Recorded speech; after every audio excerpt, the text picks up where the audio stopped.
자, 소단원 첫 번째 직권의 구조에 대해서 알아보도록 하겠습니다.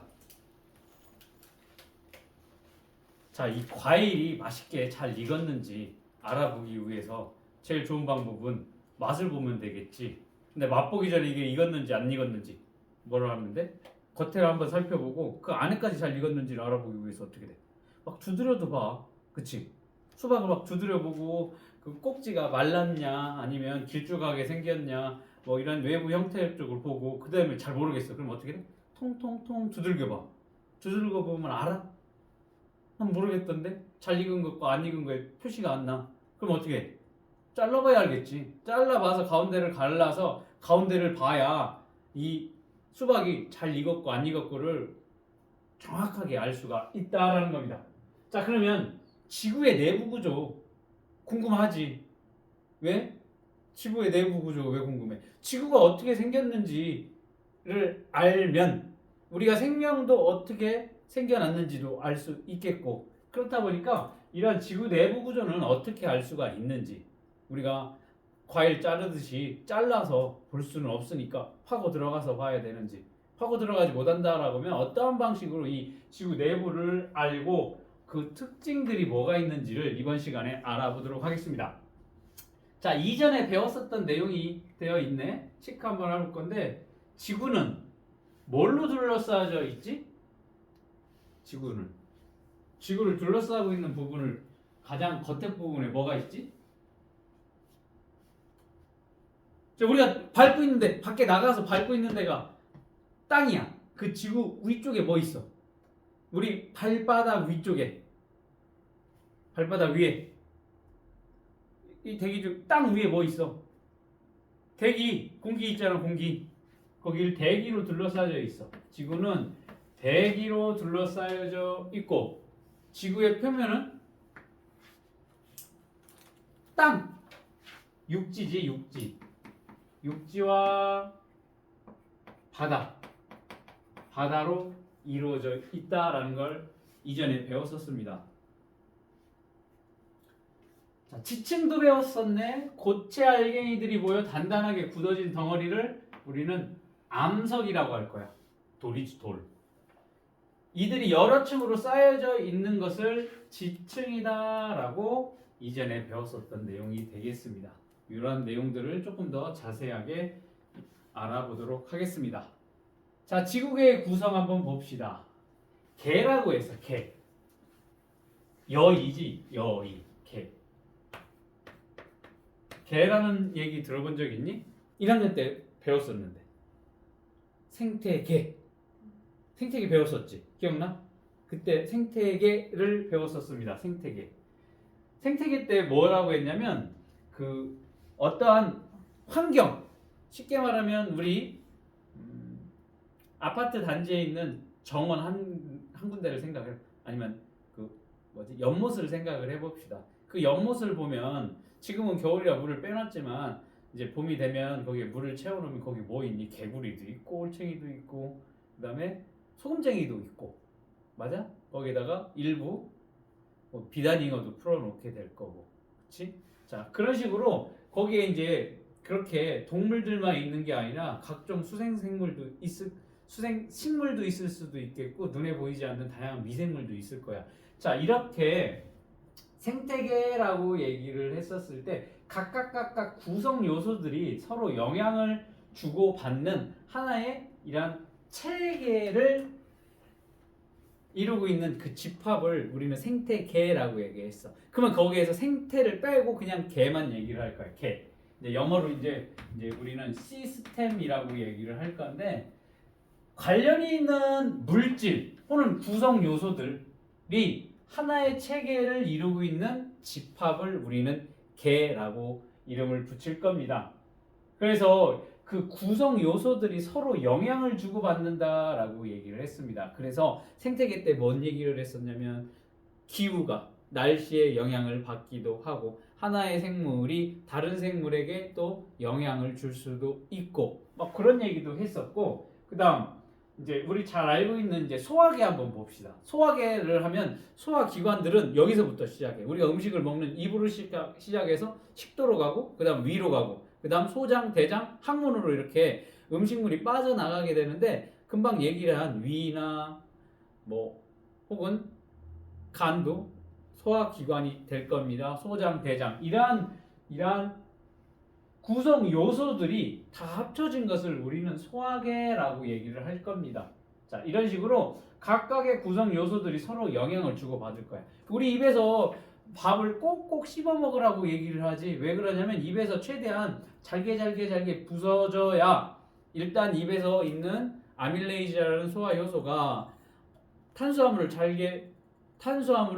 일부 분해를 시켜주고 이제 위로 넘어가게 되는데 위에서 이제 소화 요소인 펩신에 의해서 단백질이 분해가 될 거야. 그럴 때 입에서 최대한 잘게 음식물을 부숴주게 되면 위에서 시작되는 소화가 수월하게 일어날 수가 있어. 자, 이런 식으로 서로 영향을 준다라는 거지. 대충 씹어서 넘기면 어떨까? 위에서 소화되는 게 조금 잘 안 되겠지. 입에서 많이 최대한 부숴놓으면 소화가 잘 되겠지. 이런 식으로 이 각각의 구성 요소들은 서로 영향을 주고받는다라고 생각을 하면 되겠습니다. 서로 영향을 주고받는다? 그러면 바꿔 말하면 계를 이루고 있는 어느 한 요소의 균형이 깨지게 된다? 그러면 다른 요소에도 영향을 주게 될 거고 그로 인해서 전체 균형이 깨지게 될 수도 있겠다라는 겁니다. 생태계라든지 자 우리도 이제 태양계 1학년 때 배웠었을 거야. 태양을 중심으로 돌고 있는 다양한 천체들의 전체 집합을 우린 태양계라고 얘기를 할 겁니다. 이런 것도 하나의 계가 될 거고 생태계, 소화계, 순환계 등 이러한 물질 또는 구성 요소들이 하나의 체계를 이루고 있는 집합을 우리는 계라고 얘기를 합니다. 이 계 얘기를 왜 하냐면 우리 지구계를 얘기를 해주려고 그래. 지구계.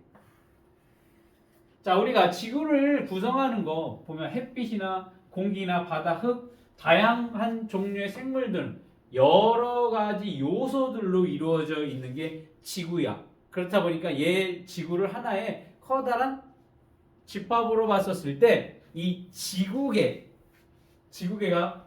형성이 될 수 있겠다라는 겁니다. 그러면 이 지구를 이루고 있는 요소들은 서로 영향을 주고받으면서 이 지구계라고 하는 하나의 계를 이루고 있다라는 겁니다. 그랬을 때 여기 지구계의 구성 요소가 뭐냐라는 거예요. 5개가 있을 겁니다.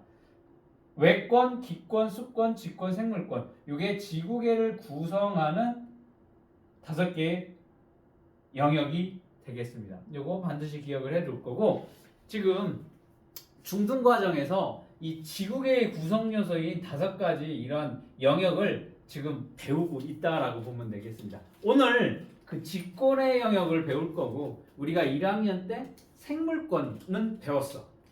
그리고 이제 앞으로 기권이랑 수권이랑 외권도 배웠구나. 태양계 배웠으니까 외권도 1학년 때 배웠고 그리고 앞으로 기권과 수권도 배우게 될 예정입니다. 맞아? 지구의 구성 요소 5가지가 있어. 직권, 수권, 기권, 외권, 생물권 이렇게 5개의 영역으로 나눠지게 된다라는 걸 이걸 이제 간단하게 볼 건데 여기 보면 그림으로 보면 굉장히 이해하기가 쉬울 겁니다.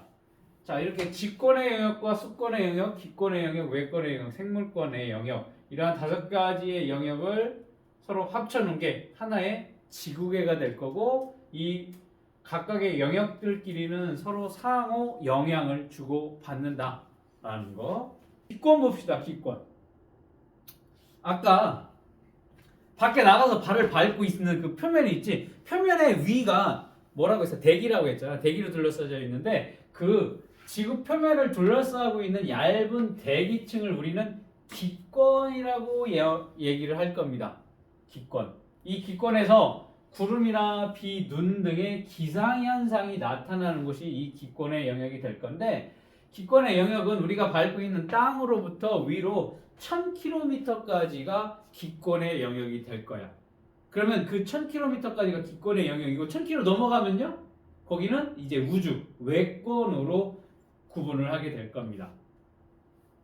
자, 지구 표면에 얇은 대기층을 기권의 영역이라고 얘기를 할 건데 여기는 지금 그림으로 봤었을 때 고도가 50km까지 나와 있는데 실제적으로 어디까지? 여기 1000km까지가 기권의 영역이라고 보면 될 거고 자, 중력 때문에 공기 입자들이 이런 식으로 분포를 한다라는 거 잘 기억을 해두면 좋을 것 같아.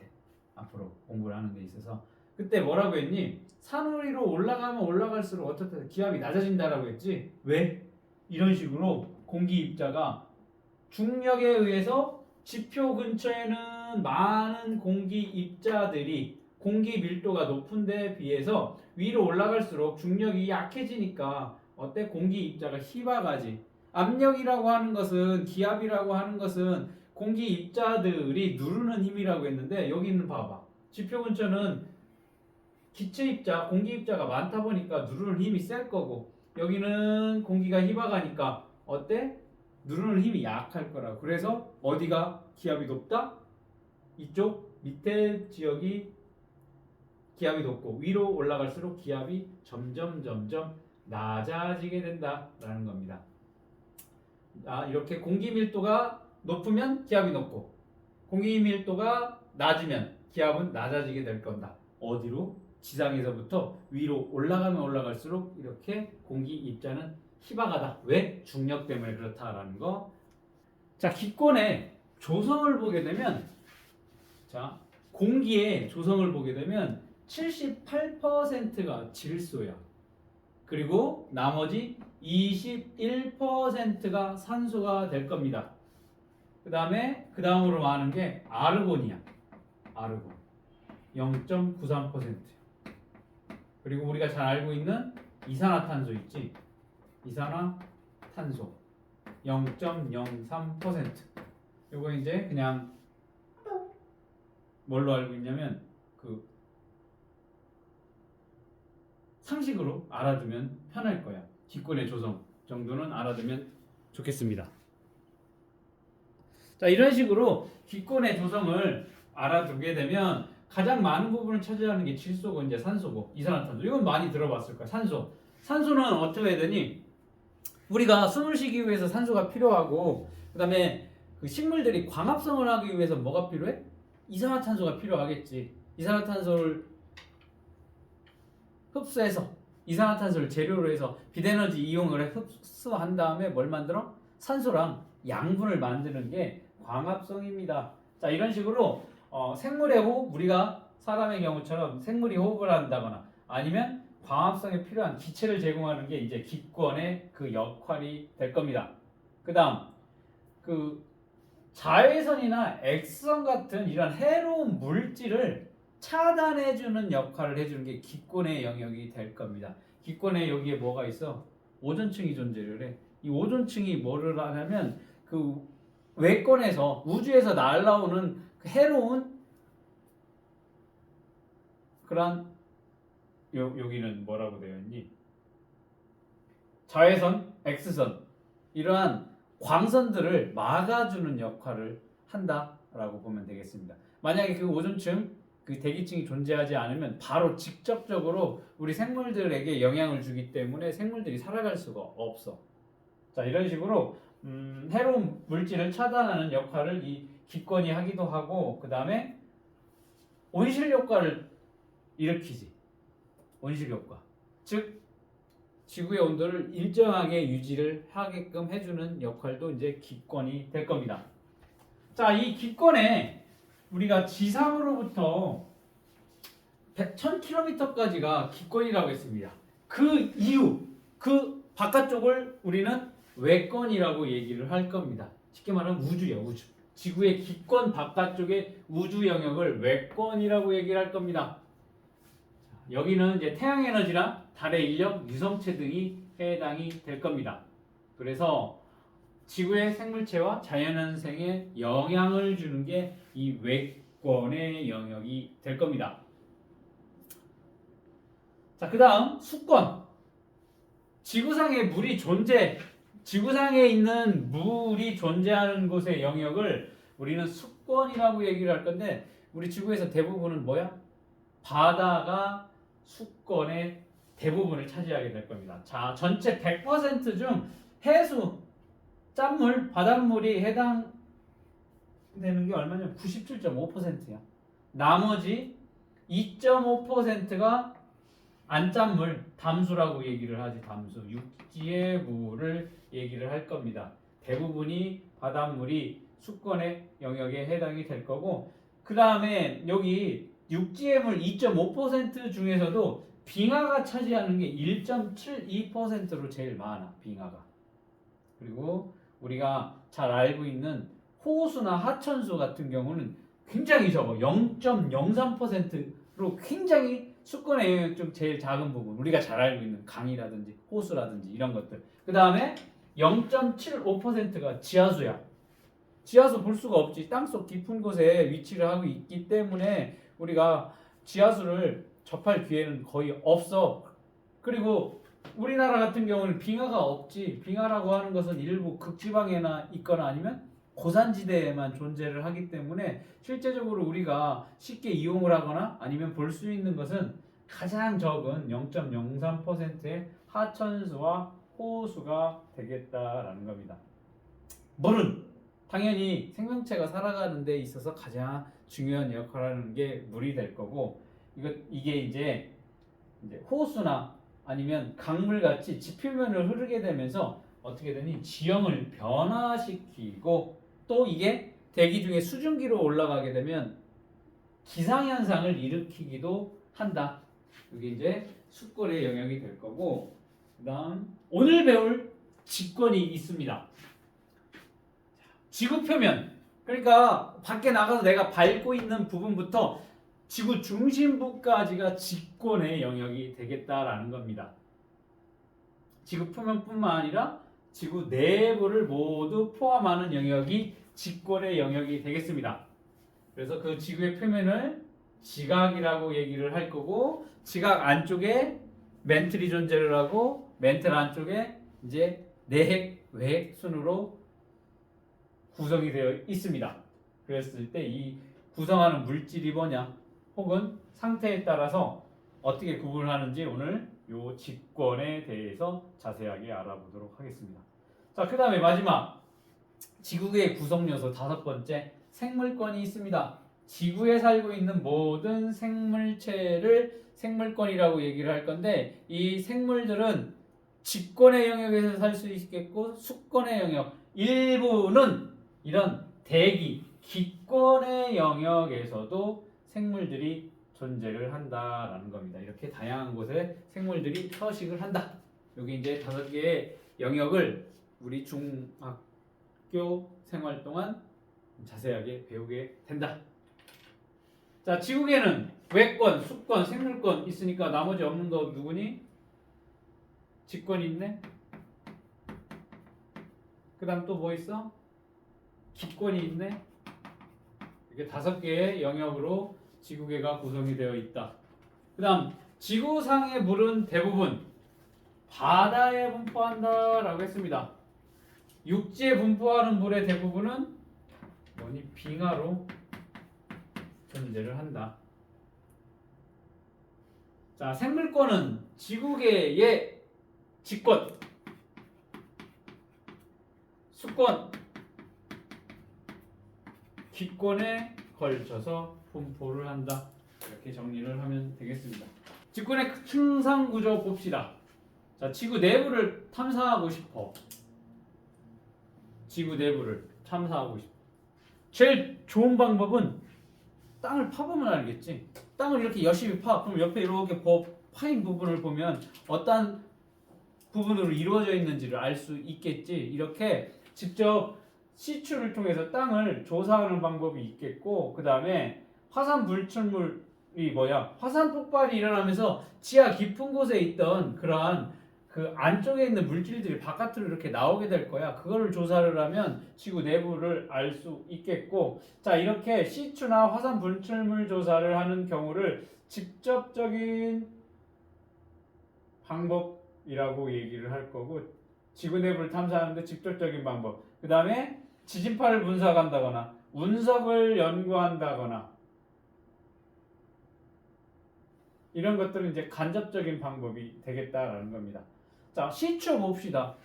땅을 파 들어가는 게 가장 정확하게 우리 지구 내부를 볼 수 있는데, 지구 내부로 파 들어가면 들어갈수록 온도는 높아지고 압력도 커지기 때문에 굉장히 파 들어가는 게 어려워. 이제 한때 이제 그 러시아하고, 지금은 러시아인데 과거에 이제 소련이었어. 소련하고 미국하고 서로 누가 잘 사는지, 누가 과학이 더 발달했는지 막 그런 것들을 서로 경쟁이 붙었던 시대가 있었어. 그때는 러시아가 아닌 소련이었지.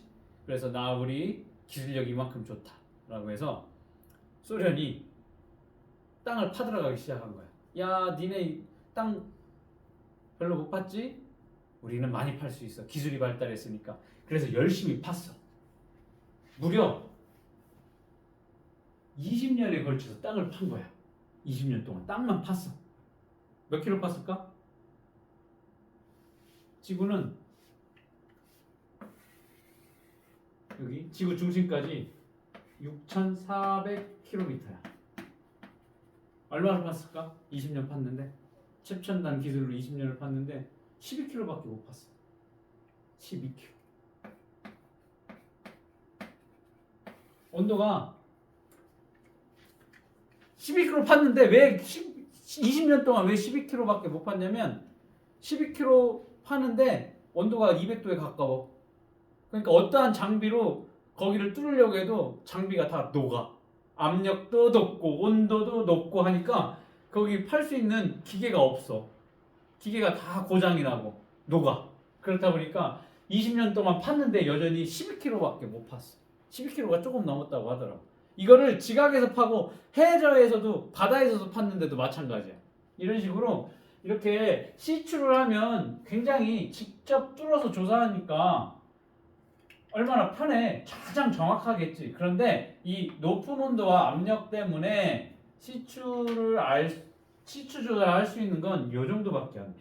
6,400km 중에 12km야. 굉장히 적은 양밖에 우리는 시추를 통해서 알아낼 수밖에 없는 게 일부밖에 안 된다라는 겁니다.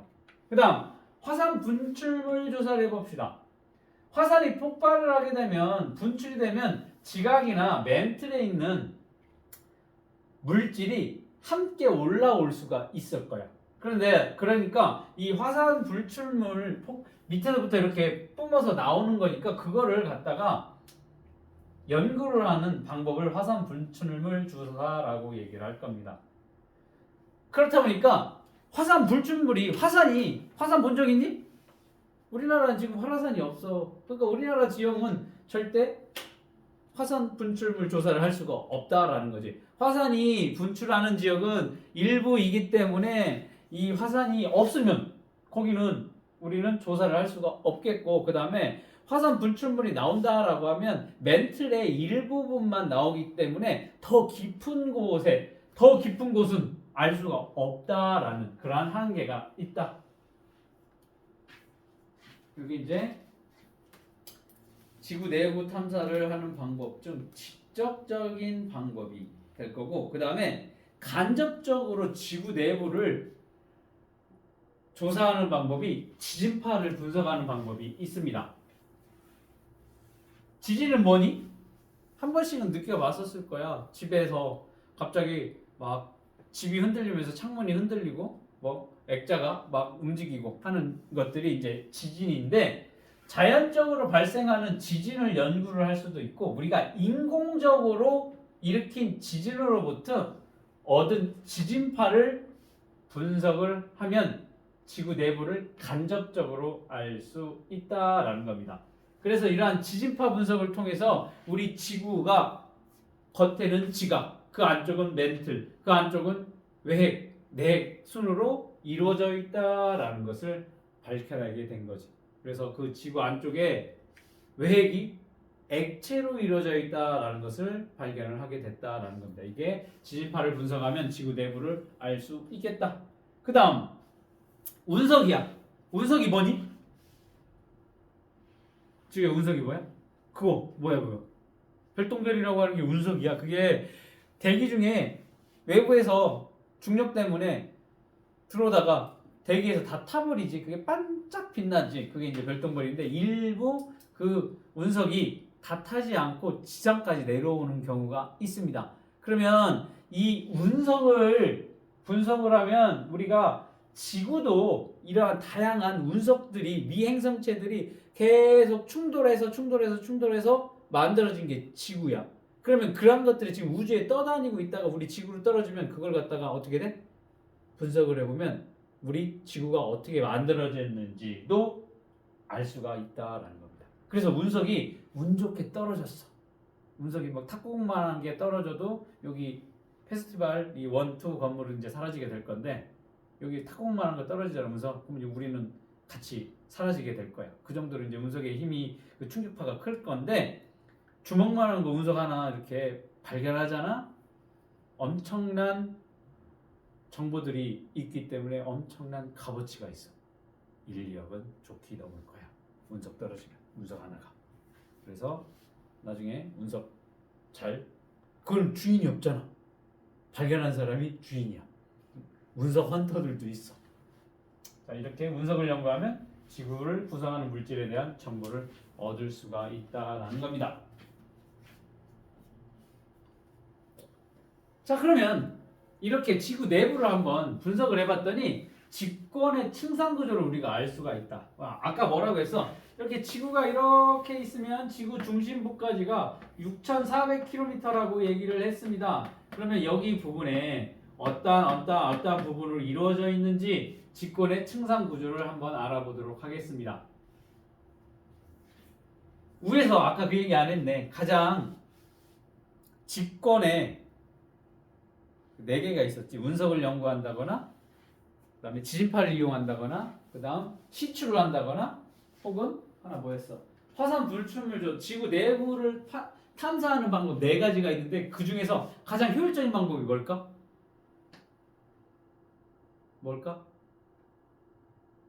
지진파 분석이 가장 효율적이다라는 거 그것도 기억을 해둬야 돼. 아까 얘기를 안 했는데 지진파가 가장 효율적인 이 지구 내부를 연구하는데 가장 효율적인 건 지진파 분석이 되겠습니다. 왜냐면 우리 소리 음파에 있었을 때 음파가 이동을 하다가 빛 얘기했었을 때 빛이 이렇게 직진을 하다가 어떠한 물체에서 다른 매질로 하나의 매질에서 하나의 매질로 바뀌게 되면 빛이 어떻게 된다고 했지? 굴절이 일어난다라고 했었던 거 기억나니? 그래서 우리가 물을 이렇게 쳐다봤었을 때 안에 있는 물체가 꺾여서 내가 봤었을 때랑 실제 있는 위치가 달라진다라고 했어. 왜냐하면 그 빛이 공기라는 매질과 물이라는 매질이 달라지게 되면 굴절이 일어난다라고 했어. 여기 마찬가지야. 지진파가 안에 있는 매질이 달라지게 되면 이 지진파도 뭐가 돼? 굴절이 일어나게 된다라는 겁니다. 그런 식으로 이제 지진파의 전파 속도가 급격히 달라지는 부분을 경계로 해서 지각, 멘틀, 외핵 4개 층상 구조로 구분을 하게 되었습니다. 이런 식으로 전파 속도가 달라지는 부분의 경계로 해서 지각과 멘틀, 외핵 4 층상 구조로 이렇게 구분을 해놨습니다. 자, 먼저 그림을 한번 보고 얘기를 해줄게. 그림을 보고 얘기를 해자. 지구의 가장 겉에 부분을 지각이라고 얘기를 할 거고 그 안쪽이 멘틀이 있을 거야. 그리고 그 안쪽에 외핵, 그리고 가장 안쪽 부분을 우린 내핵이라고 해서 이제 4개의 영역으로 직권을 층으로 나눠지게 됐다라는 걸 보고 이제 먼저 각각의 그 층상 구조를 분석을 해볼 건데 지각이야. 직권의 가장 바깥쪽의 부분을 우리는 뭐라고 할 거냐면 지각이라고 얘기를 할 겁니다. 자, 지각은 가장 겉에 부분이라고 했어. 여기 고체 상태야. 이거 꼭 기억을 해둬야 돼. 지각은 직권 중 가장 겉에 부분인 지각은 고체 상태입니다. 그래서 여기가 육지에 있는 부분과 바다에 있는 부분, 해양지각과 여기 대륙지각, 여기가 지각이 될 거고, 그 지각과 멘틀 사이의 경계면을 뭐로 비칠지 불연속면이라고 얘기를 할 겁니다. 자, 이름 잘 기억을 해야 돼. 불연속면이 뭐야? 하나의 면과 하나의 면이 연속적이지 않는다라고 해서 불연속면이라고 하고, 이거를 누가 발견했냐면 뭐로 비칠지라는 과학자가 발견을 했기 때문에 이름을 그렇게 붙여놓은 거야. 그러니까 여기와 여기 이 경계를 중심으로 해서 위에 부분과 아랫 부분이 다르다. 그래서 불연속면인데 누가 모로비치치라는 사람이 발견을 했기 때문에 위에 이 지각과 멘트를 구분하는 그 경계면을 뭐라고 할 거야? 모로비치치 불연속면이라고 얘기를 하고, 줄여서 너무 길잖아. 모호면이라고 이름을 붙이기도 합니다. 그 다음에 여기에 위에 지각, 그 다음에 그 안쪽 부분. 그런데 그 안쪽 부분에서도 보니까 여기 멘틀이라고 하는 부분과 외액이라는 부분하고 여기도 구성이 달라. 그래서 여기도 경계면이 만들어질 거야. 멘틀과 외액의 경계면을 누가 발견했어? 구텐베르크가 발견했기 때문에 구텐베르크 불연속면이라고 얘기를 할 거고, 그 다음 그 안쪽이 이제 핵이었어. 핵이라고 했는데 보니까 이쪽 핵하고 그 안쪽에 있는 핵하고도 또 구성 성분이 다른 거야. 그래서 여기 발견한 사람이 누구야? 레만이야. 레만이 발견한 불연속면이다라고 해서 외핵과 내핵을 이렇게 구분짓는 면을 뭐라고 해? 레만면이라고 할 거야. 가장 지각과 멘트를 구분하는 불연속면 뭐야? 모로비치치 불연속면. 그 다음에 외핵, 멘트라고 외핵의 경계면은 구텐베르크 불연속면. 그 다음에 외핵과 내핵을 구분짓는 경계면은 레만면이다라는 겁니다. 자, 이런 식으로 지각은 지표면에서 우리가 밟고 있는 땅바닥부터 어디까지 모로비치치 불연속면까지의 구간이 지각의 영역이 될 겁니다. 이런 지각은 고체로 되어 있어 여러 가지 암석으로 이루어져 있습니다. 자, 그러면 그 경계면이 모로비치치 불연속면 혹은 모호면이라고 했는데, 지각하고 멘틀의 경계면이 이 모호면이 될 겁니다. 이때 지진파의 전파 속도가 급격히 빨라지게 될 거야.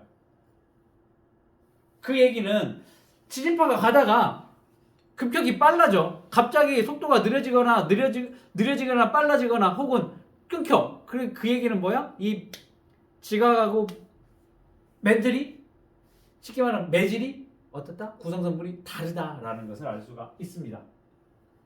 자, 이 지각은 크게 해양지각과 대륙지각으로 나눠지게 될 거야. 쉽게 말하면 바다가 있는 지각은 해양지각, 그 다음 바다가 없는 육지로만 되어져 있는 지각을 대륙지각이라고 얘기를 할 건데, 여기에서 이제 대륙지각을 구성하는 암석은 대부분 화강암이 될 거고, 해양지각은 현무암이야. 자, 화강암, 현무암은 다음 시간에 좀 더 자세하게 배울 건데, 이렇다 보니까 구성하고 있는 암석이 달라. 그렇다 보니까 그 구성하는 암석 성분 때문에 밀도가 달라져. 그래서 이 대륙지각을 구성하는 밀도는 2.7 정도 될 거고, 그 다음 이 현무암으로 구성된 이 해양지각의 경우에는 밀도가 3이야. 어때?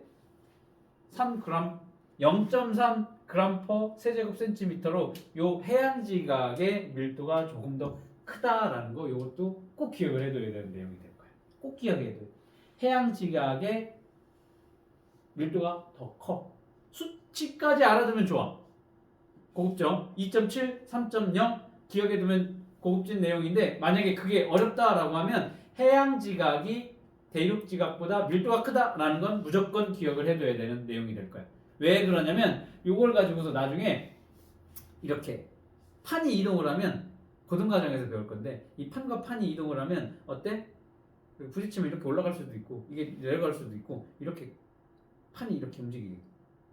다음 단원까지 배우게 되는데, 그러면 해양지각이 대륙지각보다 어때? 밀도가 크니까 밑으로 이렇게 파고들고 얘를 위로 올라가는 이러한 판의 이동, 뭐 그럴 것도 배우게 될 거야. 고등과정 가면. 그래서 이 해양지각이 조금 더 밀도가 크다라는 거. 그다음 요것도 기억을. 대륙지각 같은 경우에는 35km가 그 두께가 될 거고 여기는 약 5km로 해양지각은 얇아. 대륙지각은 두껍다라는 거. 여기 요 내용 꼭 기억을 해둬야 되는 내용이 되겠습니다. 일어나 있어도 돼요? 일어나 있어도 돼. 졸리면 일어나 있어도 되고 거기 엎드려 있어도 되고 물구나무 서도 되고 편하게 있어. 자 그렇다면 지각의 영역은 이 표면부터 어디가 되겠어? 최대 35km가 될 거고 적은 데는 5km가 되겠지. 그 다음 거기에 뭐가 있어? 모로 비치치 불연속면 경계면이 있을 겁니다. 그러면 그 밑부분은 뭐가 될까? 멘틀이 될 겁니다. 지각 바로 아래부터 깊이 여기 2,900km 이거 수치 기억을 해둬야 돼. 자 이렇게 지각의 바로 아래부터 깊이 어디까지 2,900km까지의 층을 우리는 멘틀이라고 얘기를 할 건데 이 멘틀은 고체 상태가 되겠습니다. 지각도 고체야. 멘틀도 고체야. 그런데 이 멘틀은 고체긴 고체인데 유동성이 있는 고체야. 뭐야? 유동성은 뭔데? 유동성이 뭐야? 움직이잖아. 고체가 움직여요? 움직여. 순두부 생각하면 돼. 순두부 보면 순두부 잘게 부숴놓으면 고체야. 그런데 걔가 어떻게 둥둥둥둥 찌개 위에 떠다닌다고. 고체인데도 불구하고. 그렇게 멘틀이라고 하는 건 고체인데 유동성이 있는 고체다라는 거 기억을 해두면 되겠고 여기는 여기 보자. 이 부분이야. 멘틀. 전체 지각, 지구 전체의 직권이지. 직권의 영역, 지구 전체 부피의 약 80%를 차지할 정도로 대부분을 차지하고 있는 게 이 멘틀의 영역이 되겠습니다.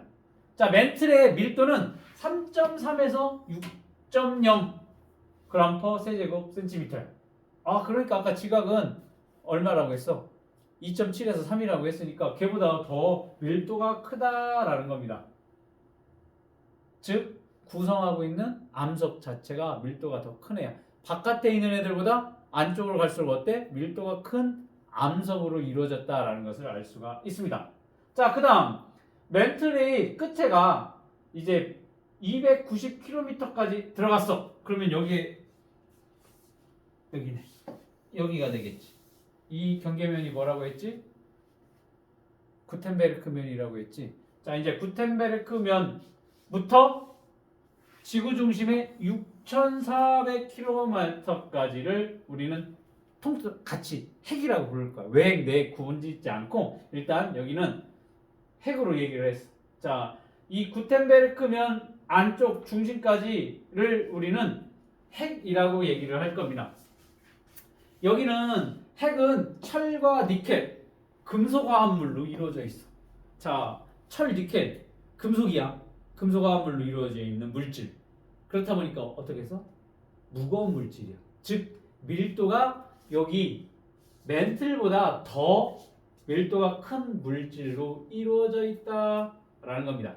그런데 지진파를 쏴서 분석을 해보니까 여기 5,100km에서 지진파의 변화가 일어나게 되는 현상이 나타났어. 즉, 지진파를 쐈더니 거기 안쪽까지 통과를 못하는 거야. 통과를 못해. 이상하다. 통과를 왜 못하지? 해서 알아보니까 이제 지진파도 이제 크게 P파하고 S파, 프라이머리 웨이브라고 해서 지진이 발생했을 때 처음으로 도착하는 그 지진파를 P파라고 얘기를 하고 두 번째로 오는 게 이제 S파라고 해서 세컨더리 웨이브라고 해서 S파가 있어. 걔는 좀 느려. 그런데 P파는 여기를 통과를 해. 핵을 다 이렇게 통과를 해. 그럼 쉽게 말하면 여기서 지진파 P파를 쐈어. 그럼 얘가 여기 이렇게 통과를 할 건데 중간에 이렇게 꺾이고 해서 통과를 하는데 S파를 쐈어.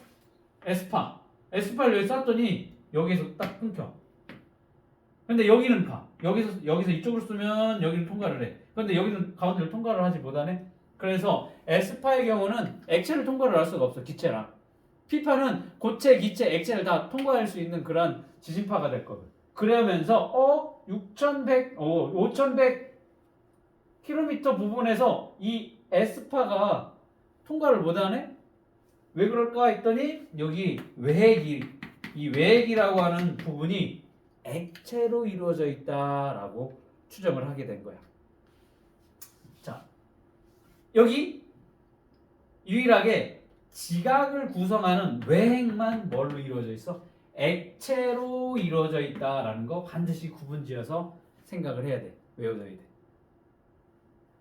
지각 고체, 멘틀 고체, 외핵 액체. 그럼 안에 내액은요? 5100부터 6400km까지니까 1300km까지 요 부분은 중심에서 1300km까지 이 내액이지 내액. 내액은 또 고체로 이루어져 있다라는 겁니다. 자, 이렇게 지각 고체, 멘틀 고체, 외핵 액체. 그 다음에 내핵은 다시 또 고체 상태다라는 것을 기억을 해두면 되겠습니다. 그러면 아까 안으로 들어가면 들어갈수록 뭐라고 했어? 온도가 높아지고 압력이 높아진다. 근데 여기 멘틀보다는 외핵이 압력이 더 높고 그 다음에 온도도 높아. 그러면 지구 중심부인 내핵은 더 높을 거잖아, 외핵보다. 그런데 왜 내핵은 고체고 외핵은 왜 액체냐는 거지. 둘 다 액체가 되든 둘 다 고체가 되든 지구 중심부에 더 온도가 높고 그러면 더 녹아져야 되냐라는 거지. 그게 여기 되어 있지. 내핵의 물질 상태. 자, 여기 보면 지구 내부로 갈수록 온도는 계속 높아지게 돼.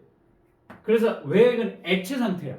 자, 온도가 높으니까 다 녹아. 그래서 액체 상태는 맞는데 그러면 내핵도 더 안쪽이니까 더 온도가 높아야 되는데 내핵은 온도가 더 높아. 그런데도 고체인 상태가 왜 그러냐면 지구 내부로 갈수록 압력이 더 커지기 때문에 그렇다라는 겁니다. 압력이 더 커져? 압력이 더 커진다라고 하면 그 압력이 너무 높다 보니까 얘가 액체 상태로 만들어질 수 없는 환경이 만들어지다 보니까 거기에서는 온도도 높고 그 다음에 압력이 너무 높다 보니까 액체로 존재를 못하고 고체로 존재를 한다. 뭐 그 정도까지만 기억을 해두면 되겠습니다. 궁금하진 않겠지만 왜 온도가 더 높고 왜 압력이 더 높은데 안쪽은 왜 고체냐라는 거지. 압력이 너무 높으니까 어때? 액체 상태로 존재할 수 없는 그런 상황이 되다 보니까 내액은 고체, 외액은 액체로 존재를 하게 된다라는 겁니다. 자, 밀도가 달라지거나 혹은 상태가 달라지는 물질이 번갈아서 층을 이루고 있는 것을 우리는 층상구조라고 얘기를 할 겁니다. 그 다음에 이 층, 지각이라는 층, 멘틀, 외핵, 내핵 이 층의 사이에 있는 면을 뭐라고 했어? 경계를 우리는 불연속면이라고 얘기를 할 거야. 뭐야? 물질들이 연속적으로 되어 있지 않다라고 해서 불연속면이라고 했습니다. 지각과 멘틀 사이에 모로비치치 불연속면, 그 다음 멘틀과 외핵 사이에 구텐베르크 불연속면, 그 다음 내핵과 외핵의 경계면인 레만 불연속면이 존재를 하게 된다라는 겁니다. 그래서 고체, 지각고체, 멘틀고체, 외핵, 액체, 내핵, 고체 요거 반드시 기억을 해둬야 되겠고 지각은 여기 표면부터 35km까지가 지각의 영역이 될 거고 그 다음 그 지각 밑으로 이 모로비치치 불연속면부터 2900km까지가 멘틀 전체 부피로 80% 가장 많은 부분을 차지하는 게 멘틀 그 다음 거기에서 5100까지는 외핵 5100에서 6400km 중심, 지구 중심까지가 내핵을 차지하고 있다. 이렇게 이런 내용들 꼭 기억을 해둬야 돼. 수치들 다 기억을 해둬야 되고 각각의 특징들도 다 기억을 해둬야 되겠습니다. 직권의 가장 바깥쪽에 있는 층을 우리는 뭐라고 해? 지각이라고 얘기를 한다. 지각. 지구 내부의 층상 구조에서 액체 상태로 되어 있는 층 뭐가 돼? 금방 했잖아. 왜? 외핵. 외핵이 되겠습니다. 이제 지구 내부에서 이 지층이 서로 이렇게 힘을 주다가 어떻게 돼? 얘가 딱 하고 끊겨. 혹은 여기서 화산 폭발이 일어나면서 그 충격으로 만들어지는 게 우리는 지진이라고 보면 될 겁니다. 그러니까 우리 그 소리할 때 시작할 때 뭐라고 했는지 선생님이 찬잔한 연못에 돌을 딱 하고 던지면 어떻게 돼? 이렇게 바닥 똑같은 동심원을 그려주는 뭐가 생긴다라고 했지? 물결파가 만들어진다라고 했지. 맞아? 마찬가지로 여기도 지구 내부에서 이렇게 지진이 발생하면 파동이 사방으로 전달이 될 겁니다. 그거를 우리는 지진파라고 얘기를 할 거고, 자, 그래서 아까 지진파도 지진계에 도달하는 순서에 따라서 프라이머리 웨이브, 그러니까 파동이 빠른 애, 첫 번째로 오는 애가 P파고, 두 번째 세컨더리 웨이브 S파로 구분이 될 건데, P파는 여기 아까 얘기한 것처럼 고체, 액체, 기체를 모두 통과를 할 수가 있는데 S파는 고체만 통과를 할 수가 있으니까 여기에서 P파와 S파를 다 쏘는 거야. 여기로 쏘고 여기로 쏘고 여기로 쏘고 여기로 쐈더니 결국에는 여기로는 P파만 도달을 하는 거야. 그러면 이 안에 뭐가 있다라는 거야? 액체로 존재하는 부분이 있다라는 걸 알 수가 있으니까 다 쏘아가지고 어디는 도착하고 어디는 도착하지 않고 그거를 보면 이 지구의 층상 구조를 우리는 알아낼 수가 있다라는 겁니다. 이런 식으로 지진파를 이용을 하면 우리 지구 내부를 깊게 들어가지 않더라도 어느 정도 안에 그 층상 구조를 알 수가 있다.